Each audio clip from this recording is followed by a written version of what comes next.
everyone. Thank you for joining us today. I'm here with Erica. Tell us a little about yourself. Well, first of all, thank you very much for having me. My name is Erica. I'm a brand management assistant for a national brand management company. And we are growing, so I'm experiencing an increase in workload. Well, I'm hoping that today's session is going to be very beneficial to you and your company. So how can limited time impact the workplace? Can you think of an example of when you've been in this situation? Did you read and adapt to the situation well? How could you have read and adapted to it better? Can you anticipate being in that situation again in the future? When is that likely to happen? What options will you have? And how will you adapt? Well, actually, this happened to me very recently. We were onboarding a brand, and typically it takes me about 3 hours through the onboarding process. But I had a deadline, and I had to do it in only an hour and a half. Geez, that can be difficult. You know, in these situations, having the proper job aids at your disposal is beneficial. You don't want to be reinventing that wheel. You want to avoid it at all possible. What was something that you maybe used to help you in this situation? Well, we have created templates to help us with the onboarding process, and I used those to be able to hit my deadline. Excellent.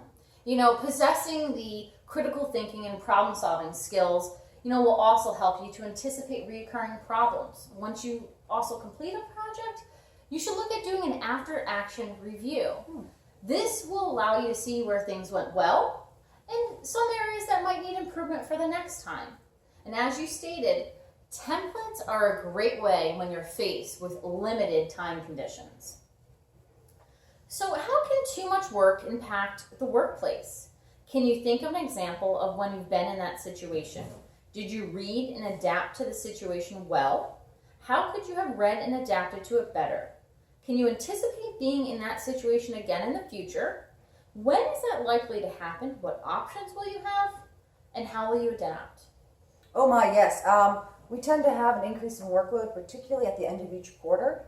And what I do is I work on my personal time, so my work-life balance becomes compromised.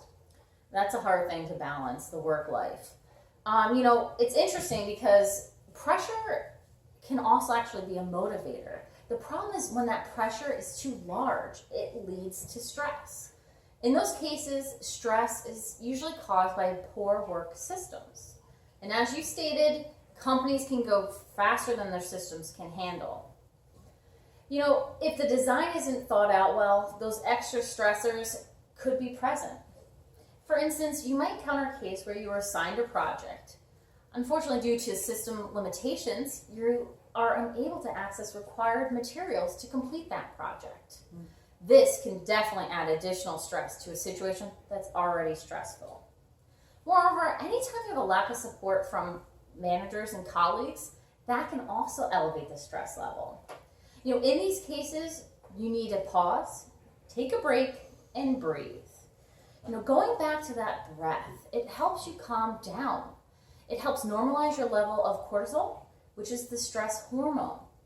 My Fitbit watch actually has a relax setting. And when I start to feel overwhelmed and stressed out, I do the 2-minute guided breathing exercise. It actually follows your breath and it personalizes it based on your real-time heart rate. Interesting. Another activity that you can do is to get up from your chair and go for a walk. Once you've calmed down, the next step is to figure out what to do next. My father once told me, when you're feeling overwhelmed and stressed, you need to stop, make a list of what you have to do, and then attack that list one by one. Divide and conquer, if you will. And let's try not to get annoyed the next time that pressure is on you. Because instead, let's be grateful, because this is your chance to prove yourself and build your reputation within your company. Excellent. How can other people not doing their part impact the workplace? Can you think of an example of when you've been in this situation? Did you read and adapt to the situation well? How could you have read and adapted to it better? Can you anticipate being in that situation again in the future? When is that likely to happen? What options will you have? And how will you adapt? Again, this usually happens at the end of each quarter, and my work builds upon the work of others.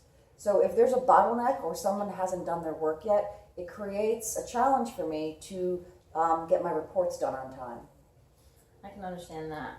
You know, in those cases, I like to refer back to the response power mantra.